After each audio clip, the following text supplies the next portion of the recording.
नन्ही गिलहरी बनी भगवान बुद्ध की गुरु जीवन के रहस्यों को मालूम करने के लिए भगवान बुद्ध ने एक दिन घर छोड़ जंगल की ओर प्रस्थान किया। वह जंगल में एक वृक्ष के नीचे बैठ तपस्या करने लगे। भूख प्यास सब सहन की, लेकिन उनका तप चलता रहा। उन्होंने शरीर को कठोर तप की आग में खूब तपाया। रात दिन वह आत्मचिंतन में लगे रहे। इसी तरह काफी समय गुजर गया। शरीर सूख कर लकड़ी जैसा हो गया, फिर भी उन्हें आत्मज्ञान प्राप्त नहीं हुआ। उन्हें अब कोई रास्ता समझ नहीं आ रहा था। उनका धैर्य और शक्ति जवाब दे रही थी। वह निराश होकर सोचने लग कि अब हमें ज्ञान नहीं प्राप्त होगा, इसलिए तपस्या छोड़कर घर लौट चलना चाहिए। उनके मन में अब अनेक शंकाएं उठने लगीं। व्यर्थ में जीवन का काफी समय बर्बाद कर दिया। इसके बाद भी कुछ भी न मिला।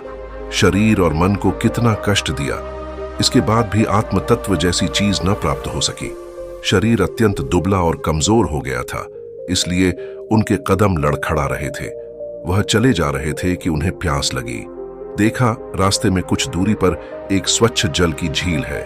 वह पानी पीने के लिए झील के किनारे पहुंचे तथा थके होने के कारण आराम करने लगे। आराम करने के बाद जैसे ही चलने को हुए, उनकी निगाह एक नन्ही सी गिलहरी पर पड़ी, जो झील के जल में अपनी पूंछ भिगो भिगो कर झील का पानी बाहर छिड़क रही थी और यह असंभव सा दिखने वाला कार्य बिना रुके करती ही जा रही थी। भगवान बुद्ध ने गिलहरी से पूछा, तुम ऐसा क्यों कर रही हो? गिलहरी ने कहा, इसके पानी ने मेरे बच्चों को बहाकर मार डाला है। मैं इसे सुखाकर अपने बच्चों का बदला चुकाऊंगी। इतना कहकर वह फिर अपने कार्य में लग गई। यह देखकर बुद्ध बोले, बिना किसी बर्तन के इतनी बड़ी झील को क्या सुखा पाओगी? तुम्हारी नन्ही सी पूंछ से तो कुछ ही बूंदें बाहर निकल पाती हैं। कहां इतनी बड़ी झील और कहां तुम्हारी नन्ही सी पूंछ? फिर तुम्हारी उम्र ही कितनी है? इसमें तो युगों लग जाएंगे। तुम्हारा जीवन व्यर्थ में चला जाएगा। गिलहरी ने उत्तर दिया, यह झील कब सूखेगी मुझे नहीं मालूम और न ही इसकी परवाह है। परिश्रम करके अपनी मंजिल की ओर बढ़ते जाना और अंत में विजय प्राप्त करना मेरा लक्ष्य है। जब तक जीवित रहूंगी अपने कार्य में लगी रहूंगी। भगवान बुद्ध को गिलहरी की साहस भरी बातें सुनकर बहुत आश्चर्य हुआ। उनके मन में फिर उथल पुथल होने लगी।